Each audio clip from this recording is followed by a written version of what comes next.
గురూజీ 72 గంటల్లోనే ఫోన్లోని అద్భుతమైన జ్యోతిష్య పరిష్కారం చూపిస్తారు. నమ్మండి, నమ్మకపోండి, ఇది నిజం. శ్మశాన కాళి రుద్ర చౌడీదేవి ఆరాధకులు నంబర్ 1 వశీకరణ స్పెషలిస్ట్.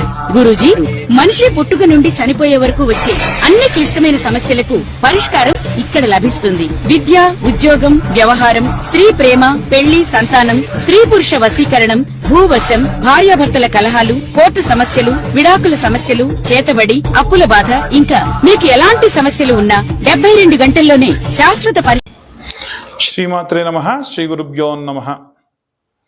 ఈ యొక్క జూలై 25వ తారీఖు నుండి ఆగస్టు 16వ తారీఖు వరకు కూడా బుధ ఆదిత్య యోగం అనేటువంటిది జరుగుతుంది. బుధుడు మరియు అలాగే సూర్యుడు కలిసినటువంటి సమయాన్ని బుధాదిత్య యోగం అంటారు. దాని వలన ఎలాంటి సత్ఫలితాలు పొందవచ్చు అనేటువంటి విషయాన్ని ఇప్పుడు మనం తెలుసుకుందాం. శ్రీమాత్రే నమః. శ్రీ గురుభ్యో నమః. తదుపరి కుంభరాశి వారికి సంబంధించి బుధాదిత్య యోగంలో ఎలా ఉండబోతుంది అనే విషయాన్ని ఇప్పుడు మనం తెలుసుకుందాం. బుధాదిత్య యోగము జూలై 25 నుండి ఆగస్టు 16 వరకు ఉంటుంది. ఖచ్చితంగా ఈ యొక్క బుధాదిత్య యోగం ఏదైతే ఉందో అది వీరికి ఖచ్చితంగా మంచి యోగదాయకమైనటువంటి సమయం అని చెప్పొచ్చు. ఈ యొక్క బుధాదిత్య యోగానికి సంబంధించి మనము ఈ యొక్క కుంభరాశికి రాష్ట్రాధిపతి అయినటువంటి శని అదిగా 6వ స్థానం నందు అంటే 6వ స్థానం నందు ఈ యొక్క చంద్రుడు అలాగే సూర్యుడు అలాగే బుధుడు కలిసి ఉన్నారు. 6వ స్థానం దేనికి ప్రతీతి? అప్పులకి, ఆరోగ్యానికి, మీ యొక్క శత్రువులకి, మీరు ఏదైనా సేవ చేసేదానికి, వీటన్నిటికీ కూడా అన్నమాట. కాబట్టి శత్రువులు ఎవరైనా సరే మిత్రులుగా మారేటువంటి కాలము. ఎవరికి కూడా ఎప్పుడు కూడా మీకు శాశ్వత శత్రువులు శాశ్వత మిత్రులు ఉండరు. మీరు అజాత శత్రువు మీరు అని అందరూ అంటారు. వీలైనంత వరకు కూడా వీరు ఆరోగ్యానికి సంబంధించి కొంచెం జాగ్రత్తగా ఉండాలి. ఏదైనా ధన రూపేణా ఉన్న ఇబ్బందిని కాస్త ఎక్కువగా తీసుకొని ఆరోగ్య సమస్యలన్నీ కూడా అనుభవిస్తూ ఉంటారు. ఎట్టి పరిస్థితుల్లో కూడా మీరు ఇలాంటి భయాందోళనకు గురవ్వకుండా ఉండడం మంచిది. అలాగే ఈ రాశిలో ఉన్నటువంటి వాళ్ళు ప్రత్యేకమైనటువంటి ఖచ్చితమైనటువంటి సత్ఫలితాలు కూడా పొందేటువంటి అవకాశం ఉంది. వీరు నువ్వుల నూనెతోని ఈ యొక్క శనిదేవుడికి సంబంధించినటువంటి మంత్రం చదువుకుంటారు. అంటే నీలాంజన సమాభాసం రవిపుత్రమాగ్రజం ఛాయా మార్తాండ సంభూతం తం నమామి శనేచ్చరం అన్న మంత్రం చదువుతూ 11 సార్లు చదువుతూ నిత్యం 11 సార్లు చదువుతూ నువ్వుల నూనెతో దీపం పెట్టాలి. అలాగే ఈ యొక్క రాశి వారికి సంబంధించి ఎవరైనా జాతకానికి సంబంధించి గోచార రీత్యా చెప్పేటువంటి విషయములు కదా. కాబట్టి గోచార రీత్యా కాకుండా పూర్తిగా జాతకం విశ్లేషణగా కావాలనంటే 2025 రూపాయలు చెల్లించి ఎవరైతే జాతకం చెప్పించుకుంటారో వారికి PDF ఫైల్ 60-70 పేజీల్లో ఇవ్వడం. ఈ వీడియో చూస్తున్న వాళ్ళు నాకు ఈ వీడియో షేర్ చేస్తే వారికి జాతకం చెప్పడంతో పాటు ఒక జ్వాలాముఖి మాల ఉచితంగా ఇవ్వడం జరుగుతుంది. 2025 రూపాయలు ఖచ్చితంగా చెల్లించాలి. అది జాతకానికి జ్వాలాముఖి మాల ఉచితంగా ఇవ్వడం జరుగుతుంది. ఆసక్తి గల వారి కింద ఉన్న నెంబర్ కాంటాక్ట్ చేయొచ్చు. అన్ని వర్గాల వాళ్ళు ఎలాంటి రెమెడీస్ తీసుకోవాలి, ఎలాంటి మంత్రపఠనం చేయాలనే విషయాన్ని ఇప్పుడు మనం తెలుసుకుందాం. గృహిణులు, విద్యార్థులు, సినీ రాజకీయ రంగాల వారు, అలాగే చేతి వృత్తులు, కుల వృత్తులు చేసేటువంటి వారు ఎవరైనా సరే బుధాదిత్య యోగం జరిగినప్పుడు ఎలాంటి ప్రతిఫలాలు ఉంటాయి? మనకు బుధాదిత్య యోగం అనేటువంటిది చూసుకుంటే జూలై 25వ తారీఖు నాడు ప్రారంభమై, అంటే శ్రావణ మాసం ప్రారంభమై ఆగస్టు 16 వరకు కూడా ఉంది. చెప్పాలనంటే బలరామ జయంతి వరకు ఉంది.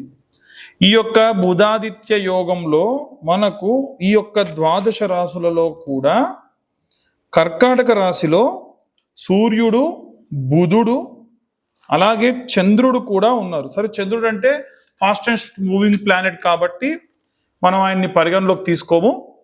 కానీ ఈ యొక్క సూర్యుడు, బుధుడు 3 నుండి 7 డిగ్రీల సెంటిగ్రేడ్ వరకు కూడా వారు కనుక కలిసి ఉంటే, ఇద్దరు కూడా కర్కాటక లగ్నంలో కలిసి ఉన్నారు కాబట్టి ఎలాంటి ప్రతిఫలాలు ఉంటాయని ఇప్పటిదాకా మనం చెప్పుకున్నాం. అయితే ఈ యొక్క ద్వాదశ రాశుల వారు కూడా ఈ బుధాదిత్య యోగంలో చేసుకోవాల్సినటువంటి ప్రక్రియలు ఏమిటి, అసలు ఏ గ్రహాలు బాగున్నాయి, ఏ గ్రహాలు బాలేవు, దానివల్ల ఎలాంటి ప్రతిఫలాలు వస్తాయి అనేది ఇప్పుడు మనం చూద్దాం. అయితే ఈ యొక్క బుధాదిత్య యోగంలో ఉన్నప్పుడు సూర్యుడు మనకు రాజ్యప్రాప్తి ఇచ్చేటువంటి వాడు. ఖచ్చితంగా సూర్యుడు మనకి రాజ్యప్రాప్తి ఇచ్చేటువంటి వాడు, అధికరణ సిద్ధి ఇచ్చేటువంటి వాడు. ఆయన బుధుడితో కలుస్తున్నాడు. బుధుడేమో వ్యాపారానికి అధిపతి, అంటే ఏవైనా సరే కమ్యూనికేషన్స్కి రిలేట్ అయినటువంటి వాడు. అలాగే ఈ ఇద్దరి కలయిక ఏ ఏ దేవతారాధనకు మిళితమై ఉంటుంది, ఏ దేవతారాధన చేసుకోవడం వల్ల మనకు ఎలాంటి ప్రతిఫలాలు ఉంటాయి అనేటువంటి విషయంగా ఇప్పుడు మనం ముందుకు వెళ్దాం. అయితే బుధాదిత్య యోగం ఉన్నప్పుడు చాలా వరకు వ్యాపారం చేసేటువంటి వాళ్ళకి, ఒక కంపెనీకి సిఇఓగా పనిచేస్తున్న వాళ్ళకి, లేదా అప్పటి వరకు ఒక చిన్న వర్కర్గా పనిచేసేటువంటి వాడు ఉన్నట్టుండి ఆ షాప్కి ఓనర్ కింద, ఇక ఓనర్ తర్వాత ఆయనే ఎంప్లాయీగానే ఉంటాడు, కానీ ఓనర్ కింద మరి ఇంకెవరన్నా ఉంటే ఈయనే అనేటువంటి స్థాయిలో ఉండడం. ఇలాంటి వాళ్ళు. గృహిణుల విషయానికి కూడా వస్తే ఇంట్లో పేరుకే అయింది, మొత్తం ఆమెదే, బ్యాక్గ్రౌండ్ హోమ్ మినిస్టర్ అంటారు కదా, అలాగా. అలా ఏమైనా సరే ఇంట్లో నిర్ణయాలు తీసుకోవాల్సింది కూడా తని అయినప్పుడు ఎలాంటి పరిస్థితులు ఉంటాయి అనే విధంగా చూసుకుంటే ఈ బుధాదిత్య యోగంలో వీరందరికి, ఇప్పుడు నేను చెప్పిన వీళ్ళందరికీ కూడా చాలా అద్భుతంగా ఉంటుంది. ఈ బుధుడు ఆదిత్యుడు ఇద్దరిలో కూడా ఈ యొక్క బుధుడు వక్రంలో ఉన్నాడు, సూర్యుడు మాత్రం బాగున్నాడు. బుధుడు ఈ యొక్క కర్కాటక రాశిలో అంత మంచి సత్ఫలితాలు ఇవ్వడు. కాబట్టి మీ డ్యూటీ మీరు చేసుకుంటూ వెళ్తారు, మీ పనులు మీరు చేసుకుంటూ వెళ్తారు. నో లాస్ నో ప్రాఫిట్ గా ఉంటుంది. నో లాస్ నో ప్రాఫిట్ అని అంటే చాలా మంది ఏమనుకుంటారంటే నో లాస్ కాబట్టి ప్రాఫిట్ అంటారు. No profit is also a loss. కాబట్టి ప్రాఫిట్ లేకుండా ఉండడం అంత మంచి పనేం కాదు. కాబట్టి ఈ ప్రకారంగా చూసుకుంటే వీరందరూ కూడా ఆదిత్య హృదయం కానీ సూర్యాష్టకం ప్రతిరోజు చదవాలి. ఈ జూలై 25 నుండి ప్రారంభించి ఆగస్టు 16-17 తారీఖుల వరకు కూడా మీరు వీలైతే సూర్యాష్టకం చాలా సింపుల్ అండి. సూర్యాష్టకం చాలా చాలా సులువుగా ఉంటుంది. పిల్లలు కూడా చదవచ్చు. పిల్లలు చదివితే టీమ్ లీడర్స్ కానీ లేకుంటే కాలేజ్లో మంచి ఫెస్ట్కి సంబంధించి లీడర్స్ లాగా కూడా వీరు బాగా ఉంటారు. అయితే ఈ యొక్క సూర్యాష్టకం ఎలా ఉంటుందంటే ఆదిదేవ నమస్తుభ్యం ప్రసీదం నమో భాస్కర, దివాకర నమస్తుభ్యం ప్రభాకర నమోస్తుతే, సప్త అశ్వరథమారూఢం ప్రచండం కశ్యపాత్మజం, శ్వేత పద్మధరం దేవం తం సూర్యం ప్రణమామ్యహం. ప్రతి శ్లోకం 8 శ్లోకాలు ఉంటాయి. అష్టకం అంటే 8 కదా, అందుకని ప్రతి శ్లోకం ఆఖరిలో ప్రణమామ్యహం అని ఉంటుంది. స్త్రీతైల మధుమాంసాని సంత్యజేత్యో రవేర్దినే నవ్యాది శోకదారిద్ర్యం సూర్యలోకం సగచ్చతే. సూర్యాష్టకంలో మెన్షన్ చేస్తుంది ఆదివారం నాడు తలకు నూనె పెట్టకూడదు. చాలా మంది ఆదివారం నాడే కటింగ్ షాప్స్కి వెళ్తూ ఉంటారు, తలకు నూనె పెట్టిస్తూ ఉంటారు. అలా పెట్టకూడదు. స్త్రీ ఆడవాళ్ళని తాకకూడదు, తైలము తలకు నూనె పెట్టకూడదు. ఆదివారం నాడు భార్యాభర్తలు భోగించడము కానీ ఆడవాళ్ళని తాకడం కానీ తలకు నూనె పెట్టడం కానీ అంత మంచిది కాదు. మందు తాగుతారు, అది కూడా మంచిది కాదు. మాంసాన్ని, అసలు మనిషి అనేవాడు మాంసం తినకూడదు. సరే కొంతమందికి అది లేదండి తినొచ్చు అనుకుంటే ఓకే, కానీ ఎట్టి పరిస్థితుల్లో ఆదివారం నాడు మాత్రము ఈ మాంసాన్ని భుజించరాదు. ఇలా మెయింటైన్ చేస్తే మీ జీవితకాలం మొత్తంలో ఎట్టి పరిస్థితుల్లో ఏ లోకంలోకి కూడా ప్రవేశం లేనంత గొప్ప గొప్ప పాపములు చేసినా మీకు సూర్యలోక ప్రాప్తి కలుగుతుంది. అందులో ఉంది అదే మంత్రంలో, శ్రీతైల మధుమాంసాని సంచజేద్యోరవేదినే నవ్యాధి శోకదారిద్ర్యం, నవ్యాధి శోకదారిద్ర్యం సూర్యలోకం సగచ్చతి, సూర్యలోక ప్రాప్తి కలుగుతుంది అని చెప్పారు. కాబట్టి ఈ నియమనిష్టలు పాటించడం మంచిది. అలాగే విష్ణువును ఆరాధించండి. వ్యాపారం బాగా జరగదు కాబట్టి, ఎందుకంటే వ్యాపారం చేసేటువంటి వాళ్ళకి ప్రాఫిట్స్ రావాలి అని అంటే కాపాడేటువంటి ఏకైక దేవుడు విష్ణుమూర్తి. ఎందుకంటే బుధుడి అధిదేవుడు ఆయనే, ప్రత్యతి దేవుడు ఆయనే. నిత్యము కూడా ఓం నమో నారాయణాయ నమః, ఎంత మంచిదండి. ఉదయాన్నే సూర్యుడిని చూస్తే, సూర్యనారాయణుడు ఆయన కూడా, ఆ సూర్యుడిని చూసినప్పుడు సూర్యుడిని చూస్తూ ప్రశాంతంగా సూర్యనారాయణుని నమస్కరించుకొని ఆరోగ్యం భాస్కరాదిత్యేత్ అన్న మాట చెప్పి ఈ శ్లోకం చదవడం, అలాగే ఇప్పుడు నేను చెప్పినటువంటి ఓం నమో నారాయణాయ నమః అన్న అష్టాక్షరి మంత్రం చదవడం, అలాగే వీలైనంత వరకు కూడా బుధవారం నాడు శనివారం నాడు విష్ణు ఆలయానికి వెళ్ళడం, ద్రవ్యం ఉంటే కాస్త డబ్బులు మీకు కలిగి ఉంటే దేవుడికి ఏదైనా ఒక సేవ చేయించడం, లేకపోతే మీ భుజబలాలతోని దేవాలయం అంతా శుభ్రపరచడం, ఇలా చేయడం వలన విశేషమైనటువంటి సత్ఫలితాలు పొందవచ్చు.